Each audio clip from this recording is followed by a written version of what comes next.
मेरी घर नटवर किला है। मेरा पिताजी का नाम राजा रंभा सिंह है, भाई का नाम बीरम सिंह है, मेरी नाम शोभा कुमारी है। मैं जानती हूँ कि गंगा हरिद्वार में राजा पृथ्वी चौहान ने पत्थर तोड़ तोड़ करके मेला लगाया है, मेला में सिंह का झूला लगाया है। कितना रानी महारानी जा रही है, कितना राजा महाराजा जा रहे हैं। आज मैं प्रोग्राम बनाई हूँ, उस मेला में जाकर के दाखिल हो जाऊंगी।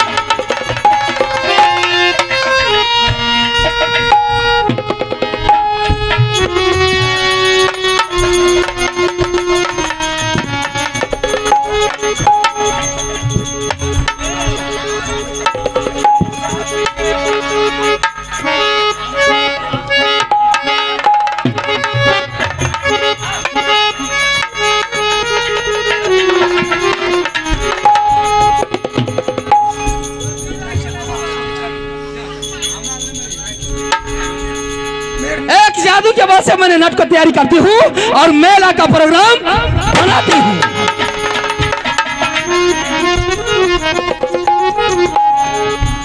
नटवा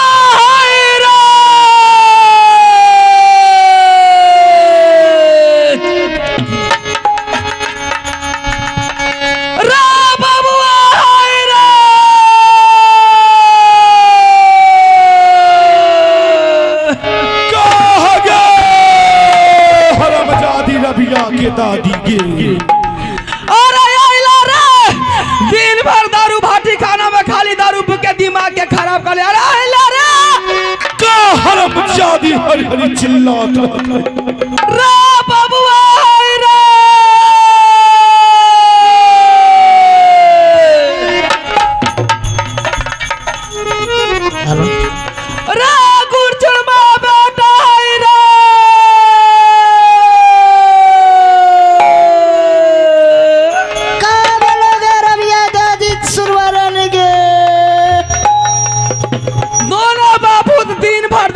खाना में खाली दारू पी के गुदर गुदर गुदर गुदर कर दिन भर दिमाग खराब करके छोड़ दिया। रा बाबुआ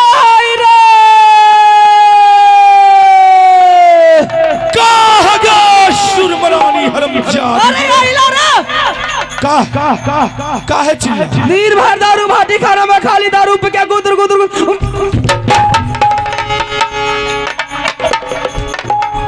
हरामजादा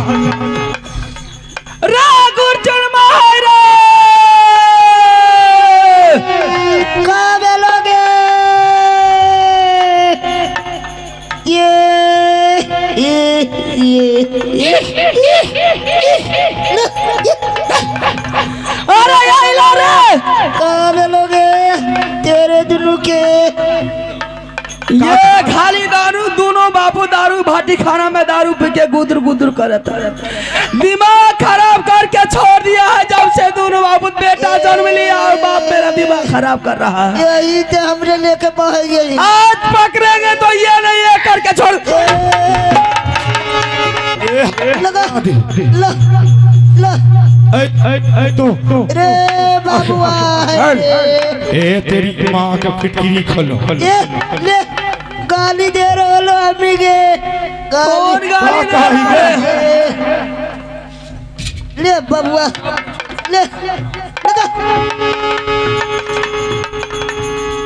या अस्सलाम वालेकुम। वालेकुम सलाम वालेकुम सलाम।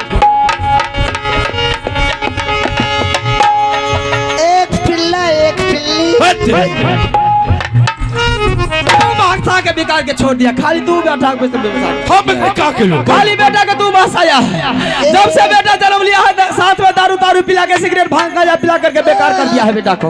यही बस हम बस तब पकड़ेंगे तो ले दांत काट ले ए नटनिया का रे बाबुआ हम जाई जाई हाँ कहाँ जाई हो? मेला मैला मेला मैला मेला जाई। अच्छा मेला जाई। मेला में का बाप के लौआ खा अरे मेला जाई रे इतना सुंदर मेला लगा है कि मेला देख करके कितना राजा महाराजा रे नटवा रे गंगा द्वार में राजा पृथ्वी चौहान ने पत्थर तोड़कर मेला लगाया है। मेला में सियार का झूला लगाया है। कितना रानी महारानी जा रही है। मेरी भिक्षा करती है कि मैं जाकर के मैं भी सफल बनाऊंगी रे। सुना मेला ना जाए। क्यों? अरे मेला में जाना जरूर। भारी भारी खेला हुआ था। अरे खेला से हमको क्या मतलब है। मेला देख करके फिर वापस लौट करके चलिए। नहीं मेला ना जाए। अब दोनों में बतिया ला क्या है वो? एक को है तोरे अम्मी ना हो। ये हमारे अम्मी है। हाँ तो तब को अम्मी से ऐसे मजाक किया जाता है रे। हमारे अम्मी तो बड़ी सुंदरी लगा है। अरे सुंदरी खाली तू बेटा के पास आया है। तू अरे तोरे अम्मी हम सुंदरी खोज के लिए है तब ने सुंदरी। मारा भरा में ऐसी चमाटा की बात।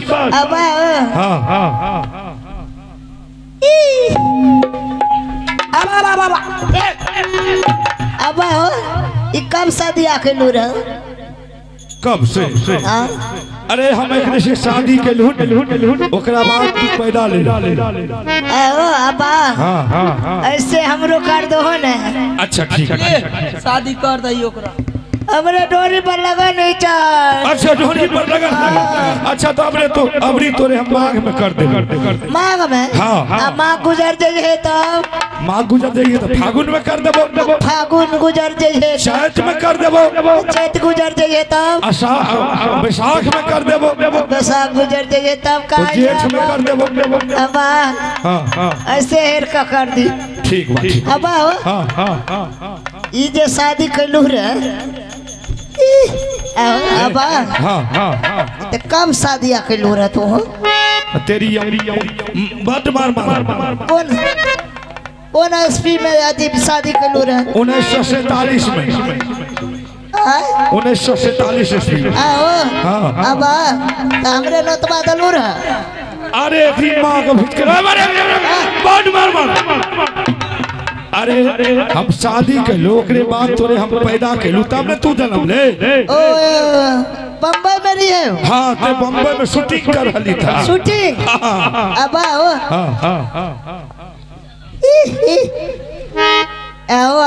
हरामी तोरे शर्म नहीं लगे। अम्मी के डोरी लगा है। बट मार बाबू देख नंबर पियक्कर है। ओ अबा हम शादी कर दो ना हमरो। अरे हम तो कहलियो था तोरो कर देबो। हमें जे शादी करबा तो तोरे नतबा नहीं देबो। हमने नतबा नहीं ना। ये हरामी तोरे दिमाग खराब हो गेल। हमने नतबा देबो तोरे। अच्छा चल तू अबा ए अबा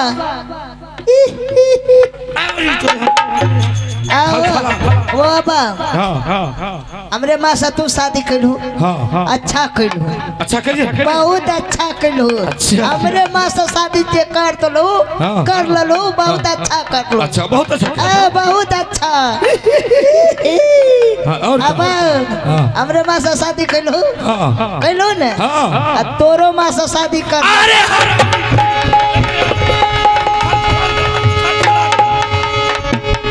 नटिनिया एक दिमाग खराब हो गया। अच्छा बोल रहा है। अच्छा बोल रहा है। बहुत सुंदर बोला है। एक हम मार फाटी की खलखला दारू पिला के बेटा के साथ में बिगाड़ दिया है। समझ गया? ये हरामी बहुत खतरनाक हो गया। रे बबुआ रे गंगा हरिद्वार दिल्ली का महाराजा पृथ्वी चौहान ने पत्थर तोड़ के मेला लगाया है। अच्छा कितना रानी महारानी जा रही है। कितना राजा महाराजा जा रहे हैं। मेरी भिक्षा करती है कि मैं भी जा करके सफल बनाऊंगी रे। क्या तू भी जाओगी? हाँ ए नटिनिया हम तो सोच रहे था कि मेला मत जो लेकिन जब तू जीत ठान दली तो हम तोरे से एक बात पूछिया। मेला में का सब मिला? क्या सब खाबा हो? अरे भिस्की मिली। दारू पीबा चरस हाफी गांजा फिरियास कौन सी खोजबा कौन सी मिली सब कुछ मिलेगा ये वाला सब जो सब बोतलवा मिली। अच्छा तो मिला जाइब तो हमें पिलाइब ना। हाँ जरूर तो ठीक है चल लेकिन नथनिया चलो। अरे मेरा तो चलो लेकिन चला तो राह कैसे कटी ऐसा करो राह कैसे कटी एक झुमरा सुनाते हुए चलो। झुमरा सुनवा हो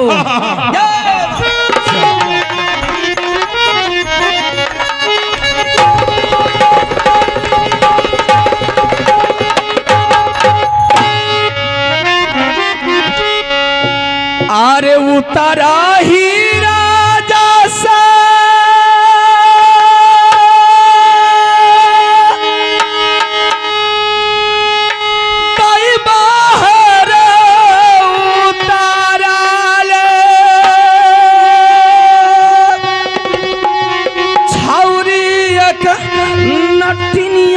भाला रे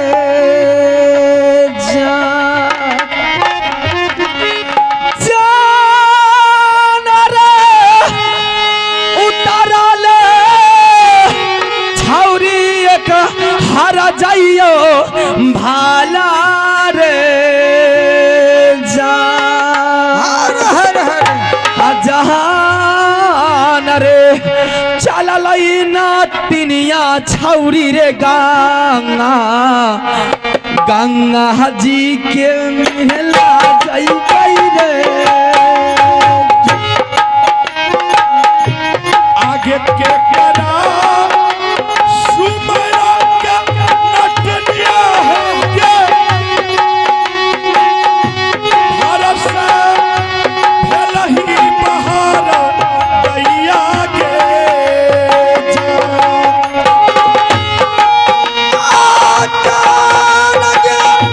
भारत से भलही बहार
अब हम ना जाए।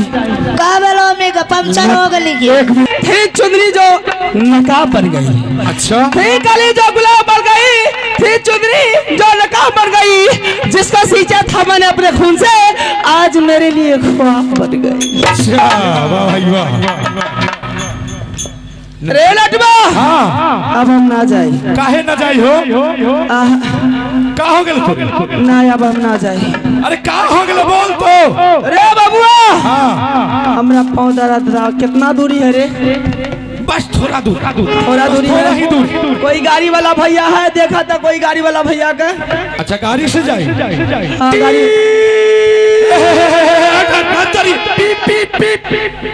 ए भाई साहब, हाँ की भला देखै छ दुनू माँ पुत के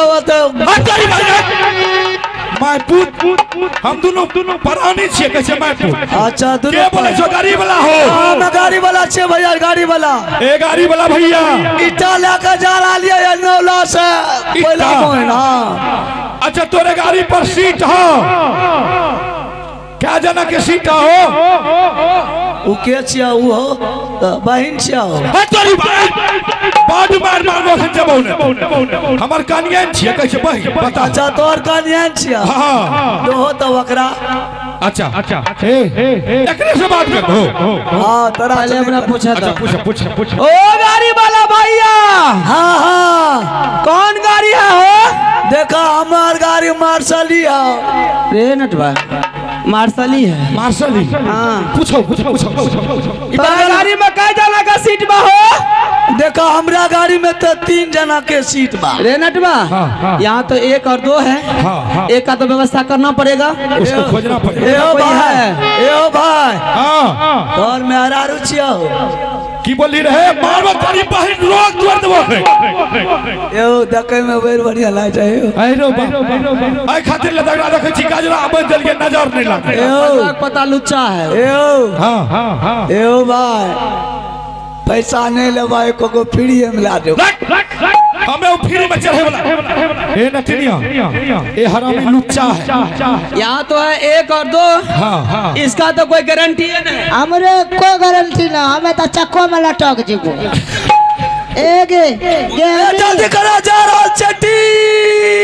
ए ओ बाबा जबू इधर पूछा ना वो तो मुझे तो छोड़ा ले जाबा ओ बाबा ना एक आदमी कमी बा। चल बा हां है चल की छाए विचार जाके कहे चलू जोर से बोलियो ना। हाथ उठाइयो त भाग ले। एक आदमी भाग ले। 3 आदमी। पूछा कहाँ कहाँ बैठाएगा? ए गाड़ी वाला भैया। हाँ अरे हम तो 3 आदमी हो गए बा, कहाँ बैठे बा हो? देखा तोरा दोनों बगल पौधा में लटका लिया। अरे पदवा पता दोनों पौधा में एगो।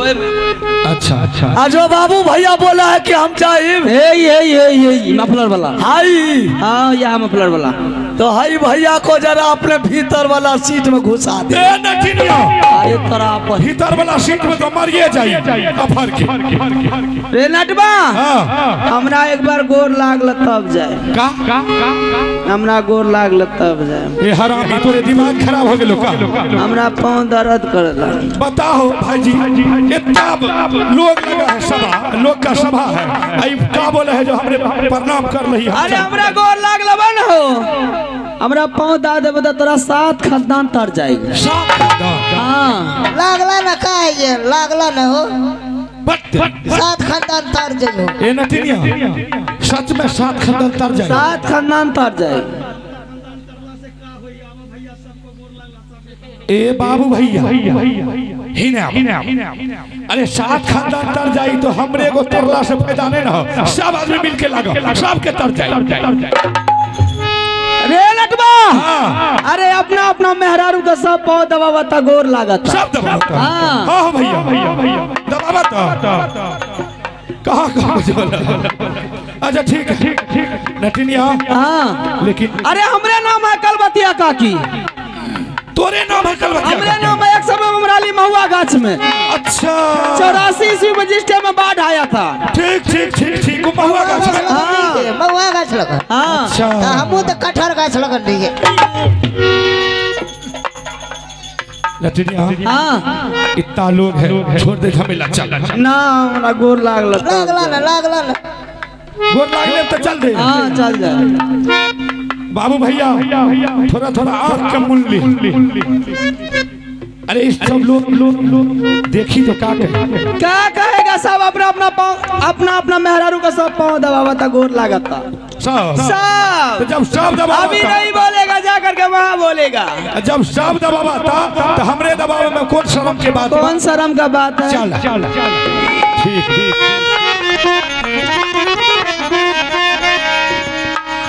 आगे भरले सभा में नोटिलिया है गे अन्नटबा सगोरा बाबा छही गे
ना कोई नहीं देखा ना। चल चल। अरे मरदा भैया ये सब बिना में गिरई नहीं ना रे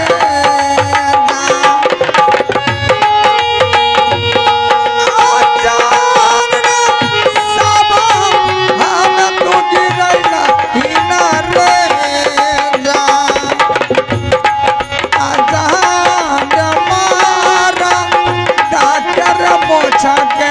सभा में गिरई नहीं रे जिंदगी में बचा बौरई सुगाना।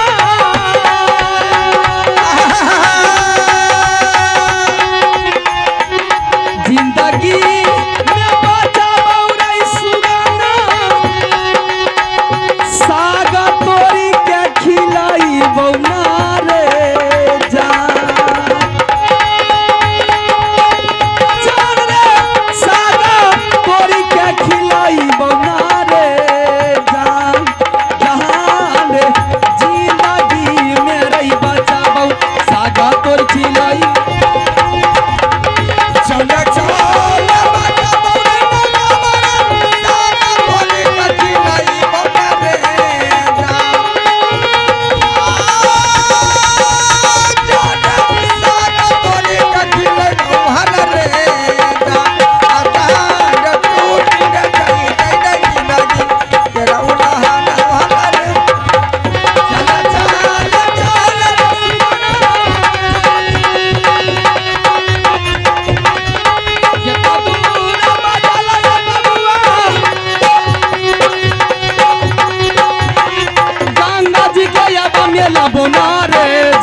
कितना सुंदर मेला और कितना तगड़ा मेला है। नटवा क्या करोगे? करोगे? ए नटनिया, मेला तो बहुत अच्छा है। अरे बहुत सुंदर मेला है, देख कितनी सुंदर मेला लगा हुआ है। ऐसा काम करो, पेट का गुजर कैसे चलेगा? अगर कोई धंधा नहीं करोगे, कोई काम नहीं करोगे, कोई बिजनेस नहीं करोगे, तो पेट का गुजरवा कैसे चलेगा? नहीं चलेगा, नहीं कैसे चलेगा? एक काम करो, तू जूता चप्पल का दुकान खोल दो। अच्छा, मैं पान की दुकान खोल देती हूँ। जिसके चलते मैंने इस मेला में आई हूँ, वो तुम्हारा जूता का जादू पहनेगा। अच्छा, जादू का जूता पहनेगा, उसका कब्जा काम नहीं करेगा। अच्छा, मेरी जादू का पान खा लिया, उसका मति घूम जाएगा। अच्छा, उसको अपना चंगुल में फंसाऊंगी और ऐसी फाट मारू कि 3200 दांत का फाड़ दूंगी मैं। ये हरामजादी, तू बतावा ही कि तू हमरा मारा ही। एक्शन बता रही थी मैंने। एक्शन था? हाँ, ठीक है, तो अपना अपना दुकानदारी तैयार करो। ठीक है, चल पकड़ पकड़ पकड़।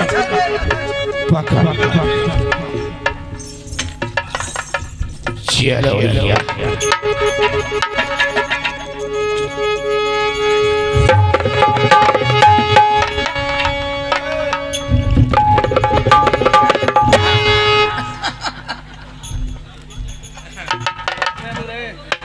बेटा कंपनी का चप्पल है, बेटा कंपनी का जूता है ये भैया।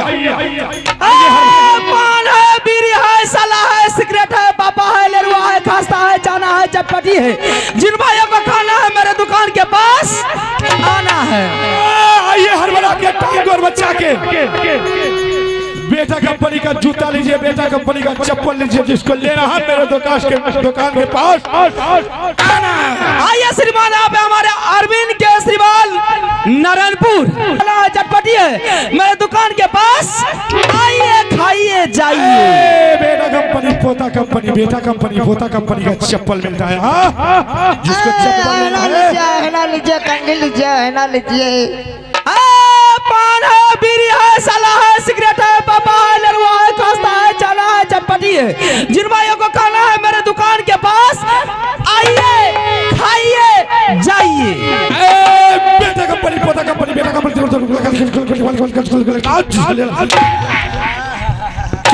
है ना लीजिए, है ना। हाँ, क्या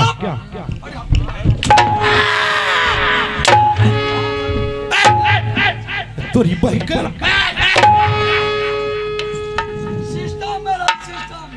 कंगी लीजिए, कंगी लीजिए, कंगी लीजिए।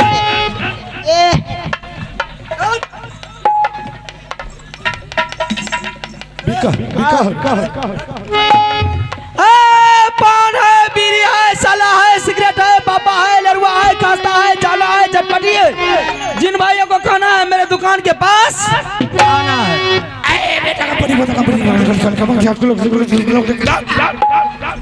अरे खड़ा हो। क्या है रे? क्या बेचता है रे बेहुदा? जूता बेचते हैं, चप्पल बेचते हैं, बेटा कंपनी, पोता कंपनी। अला बेटा कंपनी और पोता कंपनी कहाँ पर रहता है रे? नया कंपनी निकला है। अच्छा, नया कंपनी निकला।